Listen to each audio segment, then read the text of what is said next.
Welcome back. When just one person becomes ill from eating beef tainted with E. coli 0157 bacteria, all beef producers and everyone across the beef chain feels the repercussions in the demand for their product and ultimately the price it brings. Now there's a product that may help to further reduce the risk for exposure to E. coli 0157 bacteria and give the beef industry another tool to use in our ongoing effort to keep beef safe. Reporter Matt Fleck has more from Central Kansas. Barton County Feeders near Great Bend, Kansas prides itself on having a staff with decades of industry knowledge. I recently calculated the combined years of experience at our yard, and we have, amazingly, even to my surprise, 468 years of combined experience at this facility. So you can see we've been here a while, we've seen it all and experienced it all, and we can pretty well adapt to whatever happens today. Barton County Feeders is a participating feed yard in the Beef Marketing Group, or BMG, a producer-owned cooperative created from a group of small, independent operators. BMG is able to operate efficiently while remaining competitive and nimble in a rapidly evolving industry. We can move as we identify directions to move that make sense to us and make sense to the systems that we're involved with. I think the other thing is that we are very committed to integrity.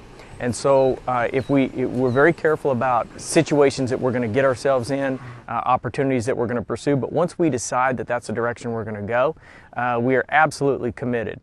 Barton County Feeders and BMG are working to bring all sectors of the industry together, from ranchers and packers to retailers, restaurants, and food service suppliers, to create a complete beef supply chain management system. The group is also committed to further reducing the presence of E. coli 0157 in the beef production supply chain. The operation has strict cleaning standards and safeguards against cross-contamination. It is also testing a vaccine for E. coli 0157 from Pfizer Animal Health. Our motivation for trying it was to reduce the E. coli in arrival at the packing plant, but also to reduce the shedding here at our facility. And it's E. coli is a huge concern with our consumers, and it's very, very costly to the industry, because if a lot of beef is condemned because of E. coli, that's a huge cost, not only the packer, but he isn't going to share all of it.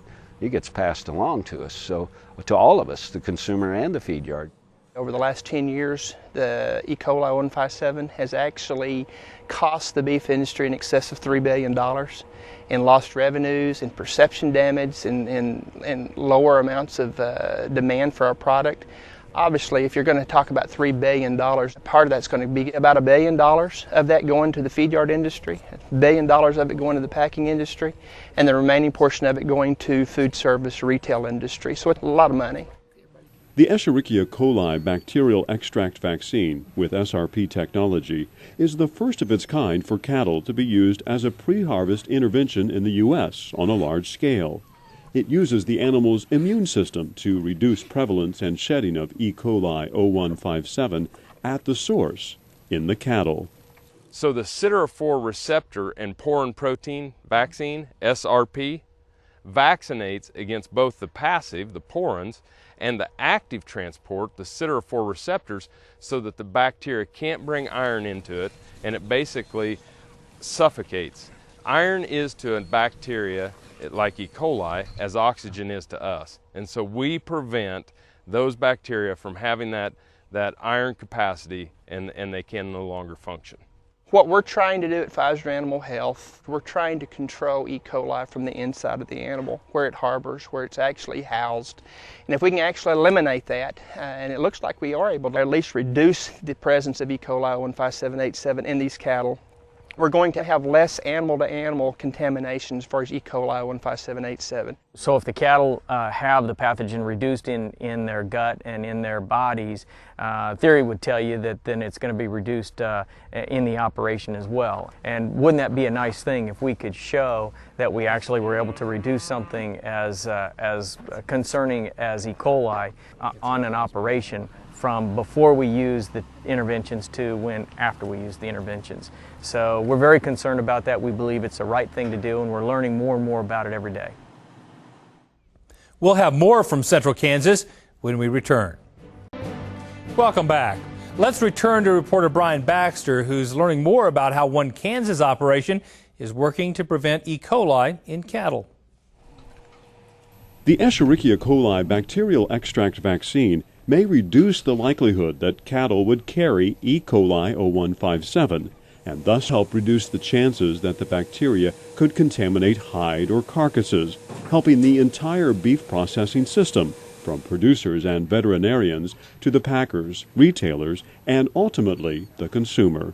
It's no different than carcass washing or steam pasteurization or any of those other things they do at the packing level. It's things that we can get excited about at our level to where, okay, now we can add our part.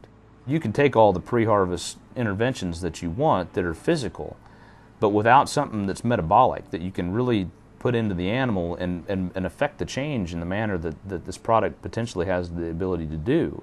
That's the big difference between it. We could keep, we wash cattle every day. I mean, you can go into those kind of things, and you're still not going to eliminate it. But you do something that's an intervention like this, and all of a sudden you reduce your opportunity. And those are the things that really kind of are going to lend a lot of value to the industry. The Escherichia coli bacterial extract vaccine also has the potential to provide feed yard operations a tool to play a new role in reducing E. coli 0157 in cattle. There are a lot of intervention measures at the packing plant, but the feed yard is a place where if we can lower that pathogen load going into the packing plant, then all of those other intervention measures are going to work just that much better because they don't have the volume to deal with.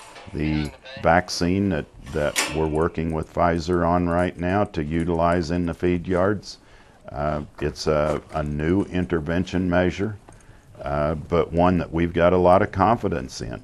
It's taking some extra dollars to be able to produce a product like that, but we have always heard the consuming public and the processors tell us that food safety is not something that is a price concern. We've ran several tests in our feed yards with the vaccine in trying to establish its efficacy in being able to reduce the pathogen loads, and I'm just as convinced as I sit here that we're able to reduce our pathogen load, and that makes it much easier to deal with when it gets to the packing plant.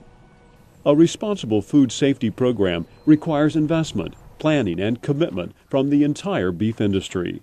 Is it easy to do? No. If it was easy to do, somebody would have done it 10 years ago. But it's one of those things that you have to have some people that are concerned. You have to have people that are wanting to try to make a difference. You also have to work with people that can manage cattle, not only at the feed yard, but maybe even upstream eventually at the rancher level. Reporting from Great Bend, Kansas, I'm Matt Fleck for NCBA's Cattleman to Cattleman.